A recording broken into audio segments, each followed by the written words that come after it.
हाँ देखिए, आज का टॉपिक है हमारा लेंस की फोकस दूरी पर अपवर्तनांक। लेंस की फोकस दूरी का अपवर्तनांक पर निर्भरता। ठीक है, मतलब फोकस दूरी और अपवर्तनांक में क्या संबंध है उसके बारे में हम लोग यहाँ पर पढ़ेंगे। ठीक है, तो देखिए सबसे पहले हम लोग सूत्र जानते हैं।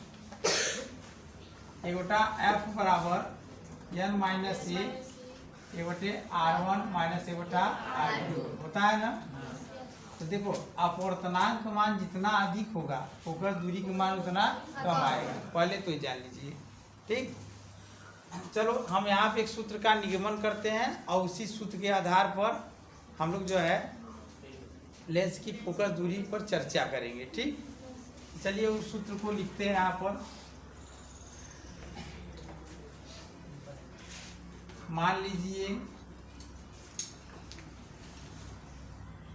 किसी लेंस की y में फोकस दूरी, किसी लेंस की y में फोकस दूरी क्या है? f है। क्या है? f। लेंस के पदार्थ का अपवर्तनांक f डैश, अपवर्तनांक n है। ठीक, अब लेंस को ऐसे माध्यम में रखा जाता है जिसका अपवर्तनांक n डैश है। उस माध्यम में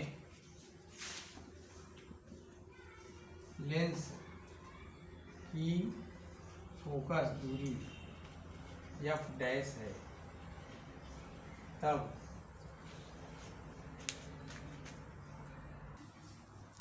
चलो अब लिखे ना, तब लेंस की y में फोकस दूरी का सूत्र क्या होगा? फोकस दूरी है, ध्यान से देखो। जैसे आप लेंस रखा है y में, यह n1 है, क्या है? n2 है ना। तो हम लोग सूत्र का निगमन क्या किए थे? ए बटा एफ बराबर n2 बटा n1 का n2 बटा n1 माने n1 से प्रकाश कहाँ है?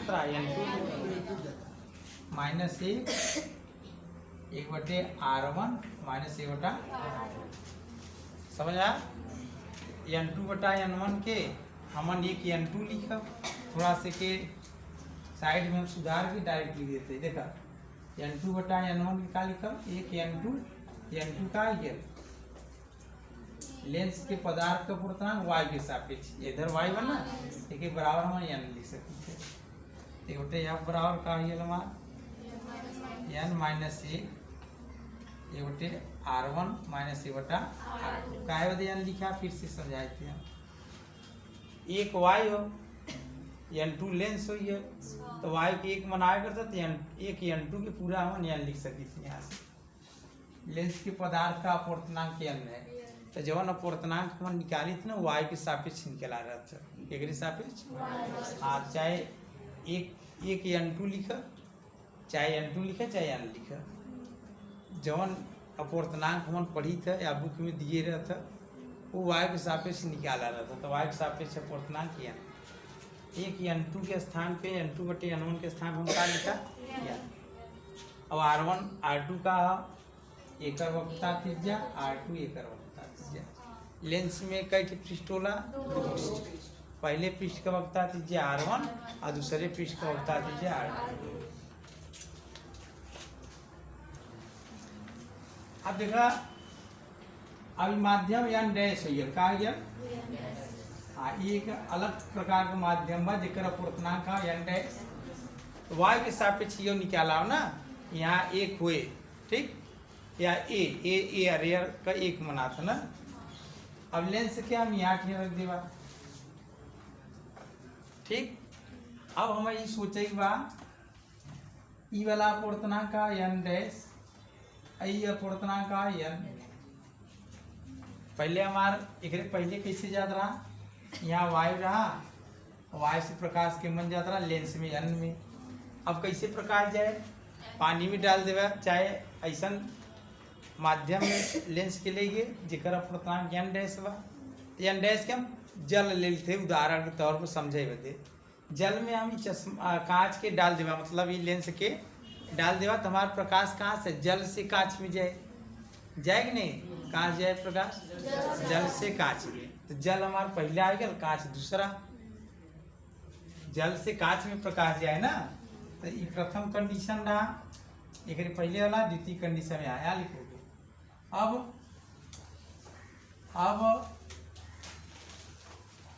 प्रकाश जल से कांच में जा रहा है, जल का मतलब माध्यम से, माध्यम मतलब एन डैश से कांच मतलब एन में जा रहा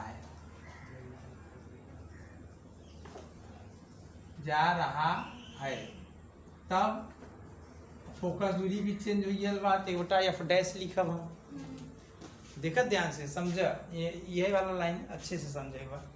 एवटा एफ डैश लिखा हो, का एफ डैश लिखा, यह माध्यम में फोकस हुई, एफ डैश हम माने है ना बराबर, यहाँ का N2/N1 होता है, N2/N1 माने का N/N डैश, N2/N1 माने का N/N डैश। एक लाइन लिखे के बाद लिखो ताकि समझ में आवे। R1 minus R2, R1 R2 का एकर वक्ता त्रिज्या एकर वक्ता त्रिज्या, इतना समझ आ। फिर आगे देखो, एफ डैश बराबर एकरे स्थान पे माइनस एक बटे R1 माइनस समीकरण नंबर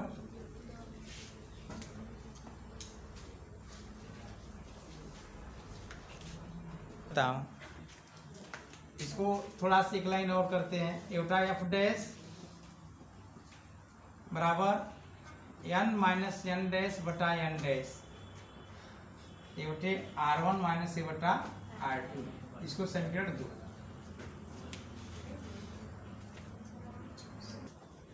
ध्यान से देखो, अब समीकरण 1 बटा समीकरण 2 से समीकरण 1 क्या 1 बटा एफ है बटा ए बटा एफ डैश है, सही है ना। उस साइड उधर का उधर n माइनस 1 एक बटे R1 माइनस ए बटा R2, नीचे n माइनस n डैश बटा n डैश ए बटा R1 माइनस ए बटा R2। 1/2 करने से ही फायदा है, ये दोनों कट हो गए ना। अच्छा, अब देखो आगे क्या होगा, यह ऊपर चला बाहर बाहर गुड़ा अंदर अंदर, एफ डैश गुड़े 1, यहाँ एफ गुड़ा 1, सही है बराबर, यह ऊपर चला जाएगा n डैश n माइनस 1, नीचे n माइनस n डैश, ये ऊपर चला जाएगा ना यह वाला। अब क्या होगा, एफ डैश बटा F n dash n minus 1 n minus n dash, पीछा गुड़ा करो, एफ डैश बरा F n dash n minus 1, ये वाला यहाँ चला आएगा ना, और नीचे n माइनस n डैश।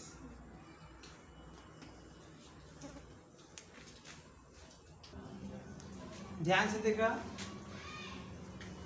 जब n डैश बड़ा होगा, n बड़ा होगा n डैश से, जब यह वाला बड़ा होगा या छोटा होगा तो हमारा आंसर धनात्मक आएगा कि नहीं, नहीं समझे क्या। हम बोले ये बड़ा है, किससे बड़ा है, n डैश से, मतलब लेंस जिस पदार्थ का बना है उसका अपवर्तनांक बड़ा है किससे? लेंस को जिस माध्यम में ले जाया जा रहा है उसके अपवर्तनांक से। तो ये बड़ा है, ये छोटा है, तो बड़ा से छोटा घटाएंगे तो हमारा आंसर धन में आएगा, ऋण में? धन में। यहाँ आप लिखेंगे एफ डैश का मान क्या होगा? धनात्मक। तब एफ डैश बराबर क्या होगा? धनात्मक, अर्थात लेंस की फोकस दूरी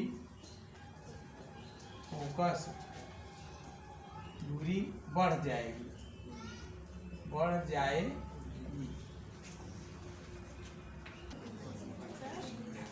हो गया। और लेंस की प्रकृति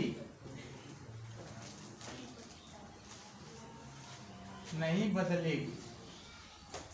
मतलब उत्तल लेंस के लिए जब वह माध्यम में तो उत्तल लेंस की तरह व्यवहार करे, अवतल लेंस के लिए जब वह माध्यम में तो अवतल लेंस की तरह व्यवहार करे। प्रकृति का मतलब यह हो गया ना, नहीं समझे क्या? जैसे उत्तल लेंस को उस माध्यम में ले गए तो वह उत्तल लेंस की तरह दिखेगा, और अवतल लेंस को ले जाएंगे उस माध्यम में तो किसकी तरह दिखेगा? अवतल लेंस की तरह।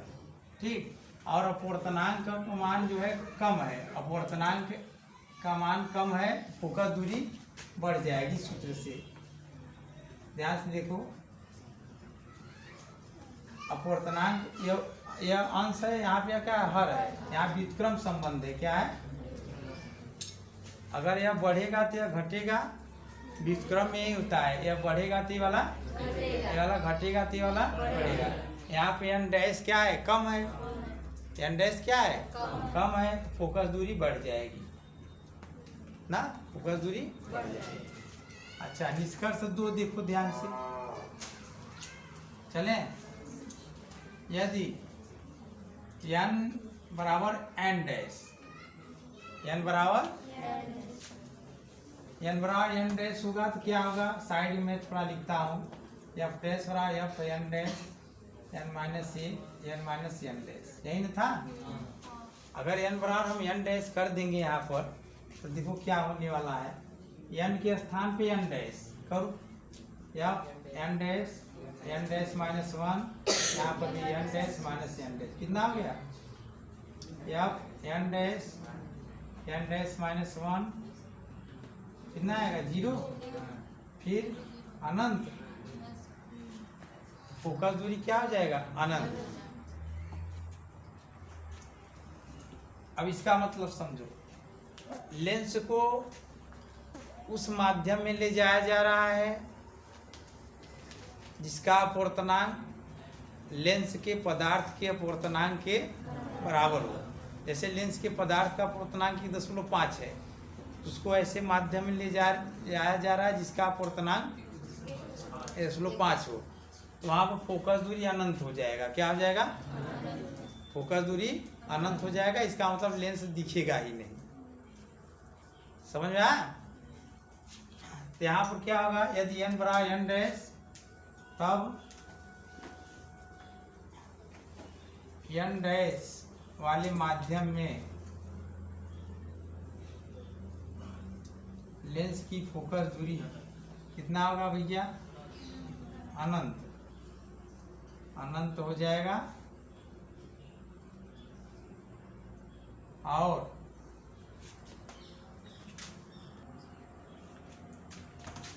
और लेंस नहीं दिखेगा।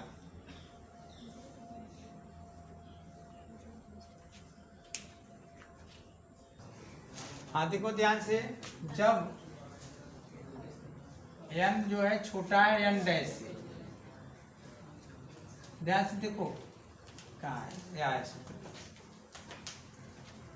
जब यह छोटा है, ये वाला छोटा है बड़ा है,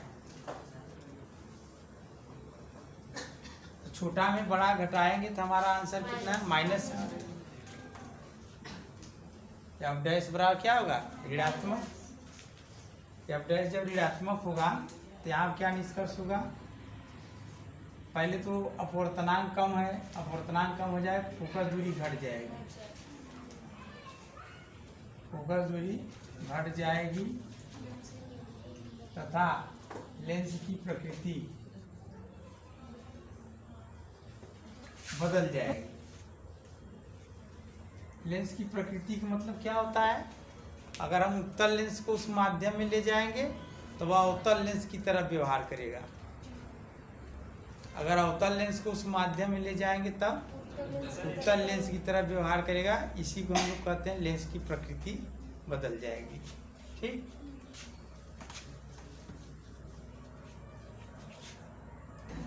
हाँ देखो चौथा क्या है? पहले एफ 1/f बराबर n minus 1/r1 minus 1/r2 भी होता है ना।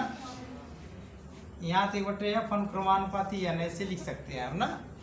इसका मतलब क्या होगा? अपवर्तनांक बढ़ेगा, फोकस दूरी घटेगा, और अपवर्तनांक घटेगा तो फोकस दूरी बढ़ेगा।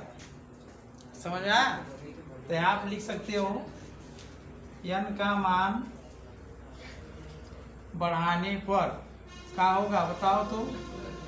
n का मान बढ़ाने पर फोकस दूरी घटेगा। समझ आया?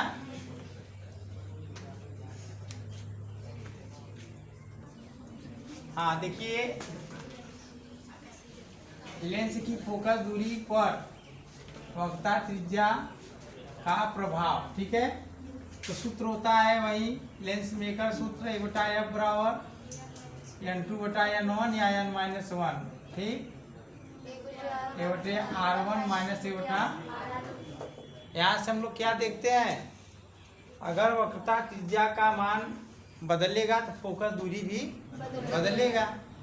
बदलेगा कि नहीं? देखो जैसे R1 का मान R2 का मान मैं अलग अलग मान रखता जाऊं तो फोकस दूरी के मान अलग अलग नहीं आएगा। तो हम यहाँ से लिखते हैं, लिखो थोड़ा सा बोले।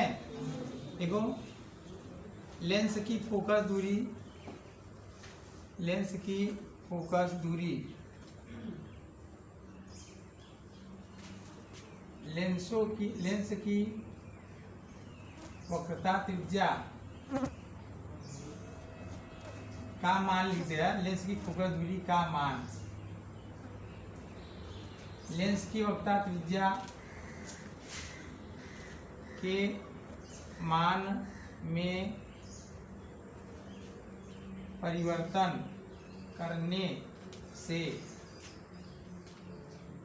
परिवर्तित हो जाती है, हो जाती है। देखो लेंस की फोकस दूरी का मान लेंस की वक्रता त्रिज्या के मान में परिवर्तन करने से परिवर्तित हो जाती है। सूत्र से भी देखते हैं ना। जैसे f का मान r का मान बदलेंगे हम तो f का मान नहीं बदलेगा। जैसे एक बार 1 2 लेकर सवाल लगाओ, फिर एक बार 2 3 लेकर लगाओ, एक बार 3 4 लेकर लगाओ, तो हर बार f का मान अलग अलग आएगा कि नहीं? तो यहाँ पर हम वही लिखे हैं, लेंस की फोकस दूरी का मान लेंस की वक्रता त्रिज्या के मान में परिवर्तन करने से परिवर्तित हो जाती है। ठीक, तो यह परिवर्तन दो टाइप का होता है। पहला उत्तल लेंस के लिए, चलो थोड़ा सा यहाँ पर ध्यान दो। यह उत्तल लेंस है। क्या है? उत्तल लेंस है। प्रकाशीय केंद्र यहाँ पर होगा, होगा कि नहीं? इसके लिए वक्रता केंद्र इसका कहाँ होगा? इधर होगा। ध्यान से समझो, इसमें कितने पृष्ठ हैं? 2। इसको मैं प्रथम पृष्ठ मानता, इसको द्वितीय। यह क्या है? उत्तल लेंस। क्या है? इसका पहला पृष्ठ है, दूसरा पहला पृष्ठ है, दूसरा पृष्ठ है ना। समझ में आया? यह ऐसे, इसका केंद्र किधर होगा? इधर। अब जैसे ऐसे बताओ, जैसे मैं एक वृत्त का भाग काट लिया और हम कहें कि इसका केंद्र कहाँ है, तब इधर थोड़ी बताओगे। ऐसे काट रखे इधर होगा, होगा कि नहीं? इसका वक्रता केंद्र किधर है? इस साइड है।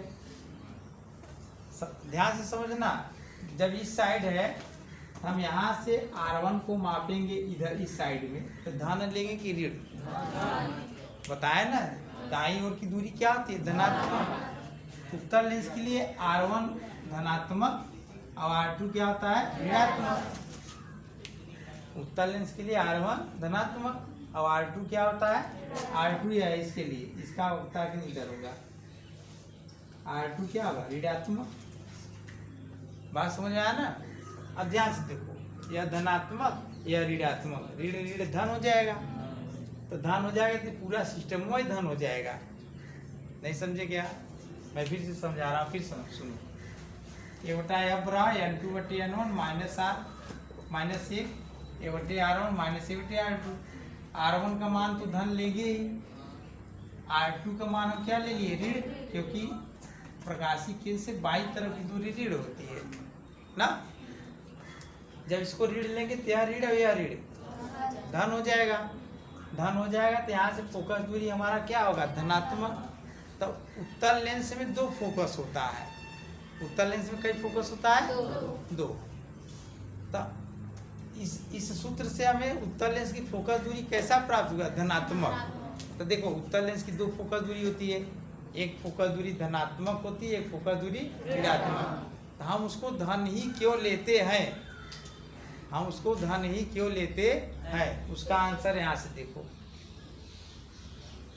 जैसे यह लेंस है ना, फिर से समझ लो पहले, यह लेंस है ना, जब हम इधर से समांतर किरण डालेंगे यहाँ पे मिलेगा, ठीक है।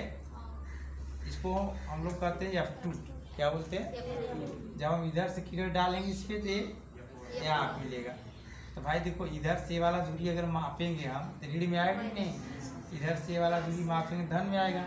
लेकिन उत्तल लेंस की फोकस दूरी हम हमेशा क्यों धन ही मानते हैं, ऋण वाला क्यों नहीं लेते हैं, तो उसका आंसर यहाँ से मिलेगा।